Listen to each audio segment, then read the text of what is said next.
What is going on, my broskiis? My name is Toadskii, back again, here to bring you guys yet another One Piece Treasure Cruise video, and today we're here with some more GARP challenge content, and in today's video we're taking on all 4 of the GARP challenges with this team right here, the Kaido DEX team. So this takes on Heavenly Demon, Revolutionary Army, number 1 of course, and then against Whitebeard, and also Enel, with no changes to the units whatsoever. Now, for this team in particular, the key things to note are going to be just basically bringing that Perona on the team. That Perona is super good. She's going to be very, basically essential, quintessential for the team for getting through the Whitebeard challenge, and then also having the Kuma support allowing you to remove despair whenever it's inflicted to your team is super useful too. And also the Nami and Sanji treasure map unit are very good because they'll give us the ability to remove the stun and also the special bind on the final stage of Eneru. We have the Vivi Rebecca, who's going to be also a very good unit to allow us to get pretty good healing, and also her switch effect is quite good, and the special ability will help us a lot for increased damage output.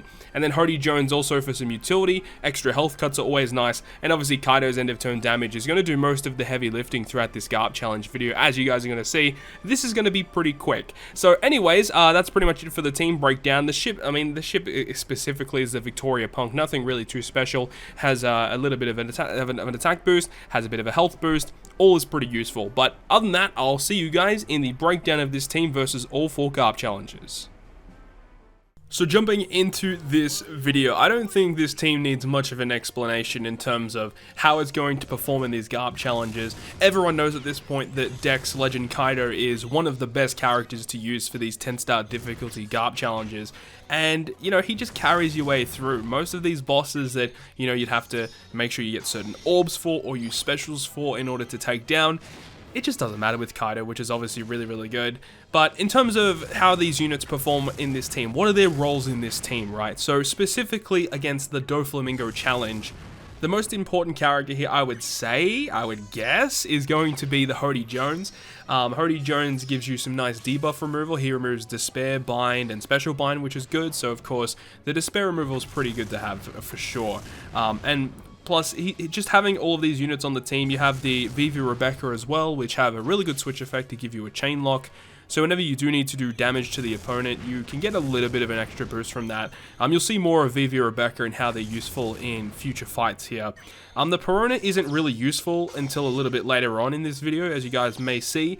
And then Nami and Sanji, once again, are another character that are only kind of good on one fight, of course, but you need to have these units if you need to build a team that takes on all of the different challenges with one team with no changes, right? You need to bring the right units for the right bosses, and that's the whole reason why Perona and also Nami are here.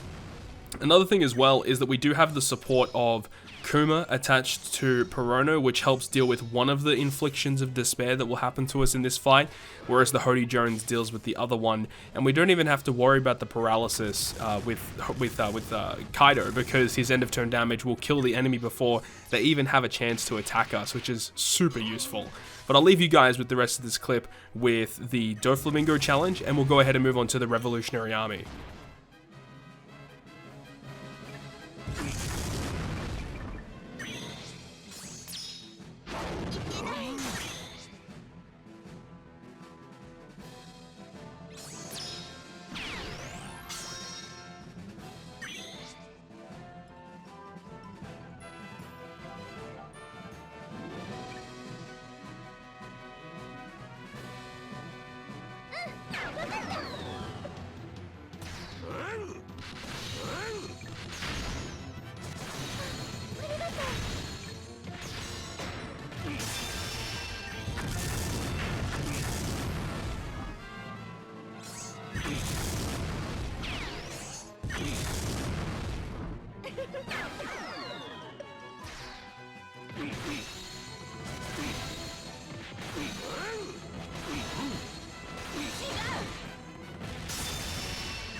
So taking things up to the Revolutionary Army, this is also a relatively easy, straightforward fight. The thing that you have to take into consideration with this is on stage 2, we deal with Kuma.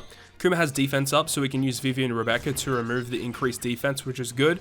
You can actually go ahead and just use Perona to like stall a few turns of hits against Kuma, wait for it to expire, and then kill him. However, it's just a lot easier just to use Vivi and Rebecca. Another thing is after you kill Kuma, you have to deal with Robin. Now, Robin does bind your captains. However, you know, obviously that means that, you know, Kaido doesn't get his end of turn damage, but you still have the special active, the special buff on your team, which does the 400 times Kaido's attack at the end of each turn. And having that active means that we can just do a lot of damage even if we are binded. So that's not really going to be a big problem at all. And then every other fight in this dungeon is, again, just very passive. We're just letting Kaido do enough damage to kill the bosses. One thing to note though is on the second last stage, we are going to be binded on our right side, which is why we have Hody Jones to remove that bind. Pretty useful to have that. And then on the final stage, because we are running a DEX team, we do get the ability for color affinity removal. So our DEX characters normally would do not very good damage against the Sabo and Koala on the final stage. However, because our color affinity is removed, we are able to do a lot more damage than we normally would. Well, you know, double the damage that we normally would, which is super useful. And that actually is the whole reason why this team is able to kill in the first place. Having Perona on the team is super nice too, because on the final stage when we do get inflicted with the health cut and also the burn, Perona's special gives us a really good health heal, which means that we are able to hit as many perfects as we possibly can, which is really, really nice. But the actual final bosses themselves, talking about, you know, Sabo Koala, it's actually kind of nice because we have the double Kaido for the health cut, we have Hody for a health cut. So yeah, it's not really a big issue at all. But one thing to note though is that, you know, with the end of turn damage of Kaido, we actually do kill the Lindbergh and the Karasu without getting all of those block orbs removed. So yeah, that is kind of scary when you move into the final stage and have no way to get rid of those block orbs. But realistically, it didn't end up being an issue at all, really. So that's the end of the Revolutionary Army, and we'll talk about the Whitebeard Challenge.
So now taking a look at the third challenge against Whitebeard, for this team, this is why Perona is here. Perona is super, super vital for this team to get the best out of it in terms of, for this team clearing it, Perona is one of the most quintessential units because this is the only GARP challenge so far that has normal attacks only as one of the debuffs that we have to get around against the Vista and Marco stage. So in order to get around that, we do use the Perona to heal our crew as well as give us 3 turns of a substantial damage reduction.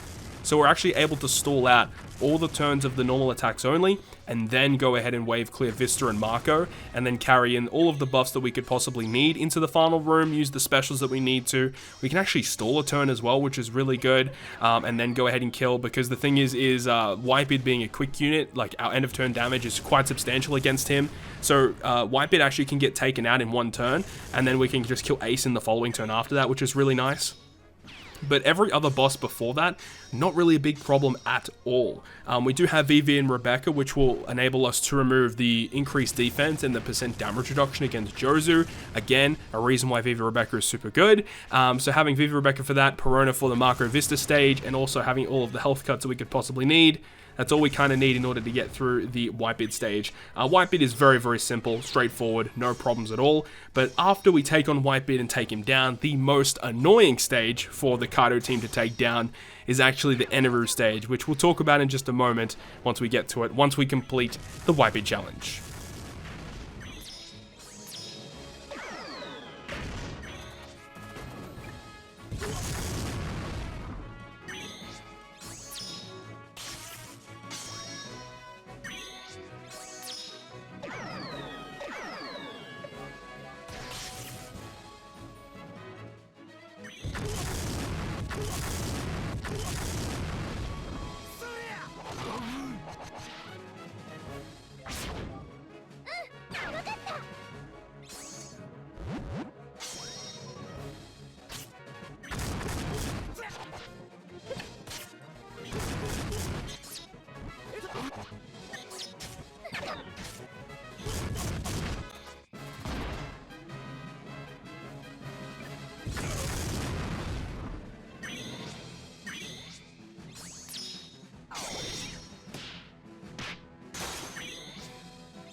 So now we go ahead and talk about the Enel challenge. And I did briefly mention talking about the Whitebeard one that, you know, moving on to this one, this is the most difficult one for this team to clear. Now, it's really not too tricky if you do follow exactly what happens here, but the main thing about this team is you need to keep as many matching orbs as you possibly can when you walk into the final room of Enel. And when I mean carrying as many matching orbs as you can, I mean specifically on Hody Jones, Vivi Rebecca, and your 2 Kaidos, because those characters will be units that will have type advantage. They're all striker units, and we are relying on the ability of Vivi and Rebecca to give us the 2x color affinity, to give us just enough damage to kill Enel. Now, I have walked into the final room of Enel before, and I haven't had matching slots, or I've had 3 out of 4 matching slots on the characters that we needed, and it was just not enough. You do definitely need every single matching orb possible. You do not need an orb on Perona or Nami and Sanji in order to kill, because those characters are not striker or powerhouse, so it doesn't make a difference if they have a matching slot or not. But making sure that Vivi Rebecca, Hody, and the 2 Kaidos have a matching slot is important, otherwise you will not be able to kill Enel, because we do rely on the end of turn damage of Kaido to actually finish off Enel. And yeah, as I said, I have run through this before with not having those orbs, and yeah, it just doesn't work. It just does not work. So you got to be very careful on this stage.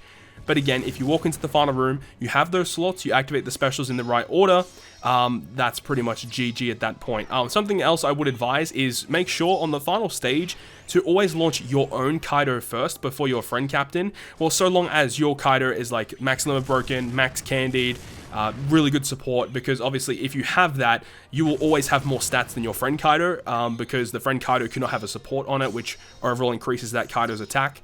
And now, whichever Kaido special you activate, that's the one that will have the end of turn damage with the special activation, so you gotta be very careful about that. But that's gonna wrap up the video. I really hope you guys enjoyed this one, and if you guys did enjoy it, make sure you go ahead and leave a like, and if you want to stay up to date with all the content I post, including more One Piece Treasure Cruise content, make sure to hit the subscribe button down below. But on that, guys, I'll see you guys within the next video.